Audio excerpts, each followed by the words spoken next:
নমস্কার বন্ধুরা, নতুন একটা আপডেট নিয়ে চলে এলাম। তো আজকের এই ভিডিওটিতে 2022 টেট এবং 2017 টেটের প্রশ্নফুল মামলা নিয়ে বিস্তারিত আলোচনা করতে চলেছি। ভবিষ্যতে এই মামলাটার কি রায়দান আসতে চলেছে, ভবিষ্যতে আরও ক্যান্ডিডেট পাস করবে কিনা, টেট পাস করবে কিনা, সমস্ত কিছু বিস্তারিত আজকের ভিডিওতে আলোচনা করব। তোমরা অনেক কিছু ইনফরমেশন এই ভিডিও থেকে পেয়ে যাবে। তো সুতরাং রিকোয়েস্ট হলো অবশ্যই তোমরা ভিডিওটি কোনো রকম স্কিপ না করে সম্পূর্ণ দেখবে। ভিডিওটি ভালো লাগলে একটি লাইক করে দেবে, বন্ধুদের শেয়ার করবে, আর এরকম আরও ইনফরমেটিভ ভিডিও পেতে চ্যানেলটি অবশ্যই সাবস্ক্রাইব করবে। তো চলো ভিডিওটা শুরু করে দিই।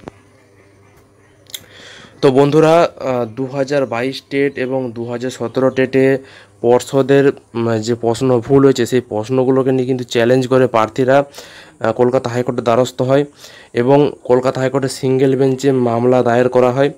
2022 টেটে প্রায় 24টি প্রশ্ন ভুল নিয়ে কিন্তু মামলা করা হয় এবং 2017 প্রায় 21টি প্রশ্ন ভুল নিয়ে কিন্তু মামলা করা হয়। পিটিশনাররা মামলা করেন, অনেক কিন্তু এআই ফাইল করা হয় এবং এই মামলাগুলি বিচারপতি রাজাশেখর মান্থার এজলাসে মামলাগুলির শুনানি হয়। তো সেখানে বিচারপতি রাজাশেখর মান্থা দুটো টেটের আলাদা আলাদা করে কিন্তু শুনানি করেন এবং 2022 টেট এবং 2017 টেটের শুনানিতে যে রায়দানটা করেছিলেন তিনি সেখানে বলেছিলেন যে ওই প্রশ্নগুলো সঠিক কিনা, পর্ষদের প্রশ্নগুলো সঠিক কিনা, পিটিশনারদের দাবিটা সঠিক কিনা সেটা জানার জন্য তিনি কিন্তু একটা এক্সপার্ট কমিটি গঠন করার জন্য কিন্তু তিনি নির্দেশ দেন। সেখানে দুটো টেটের জন্য আলাদা আলাদা করে যাদবপুর বিশ্ববিদ্যালয়ের তরফ থেকে একটা কমিটি গঠনের নির্দেশ দেন, আর একটা বিশ্বভারতী বিশ্ববিদ্যালয়ের তরফ থেকে কিন্তু এক্সপার্ট কমিটি গঠন করার নির্দেশ দেন। এবং তারপর তিনি বলেন যে এই সমস্ত কমিটি যে রিপোর্টটা দেবে সেই রিপোর্টটা যেন হলফনামা আকারে জমা করা হয় কলকাতা হাইকোর্টে।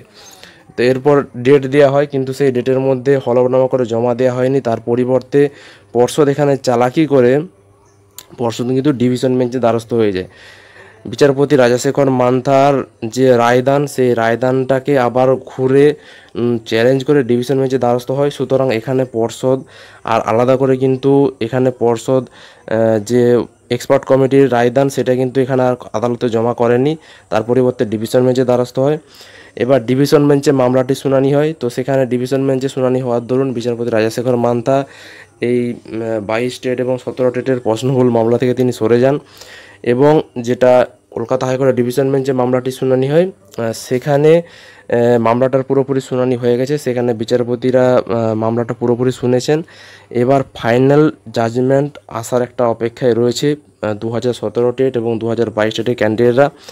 এবার এখানে কিন্তু পর্ষদের প্রশ্ন ভুল রয়েছে, যেটা পর্ষদ চাইছে না যে আর নতুন করে ক্যান্ডিডেটদেরকে পাস করাতে, তাদের ভুলটা যাতে সবার সম্মুখে আসে সেটা পর্ষদ চাইছে না। সেই কারণে কিন্তু পর্ষদ এই চালাকিটা করেছে।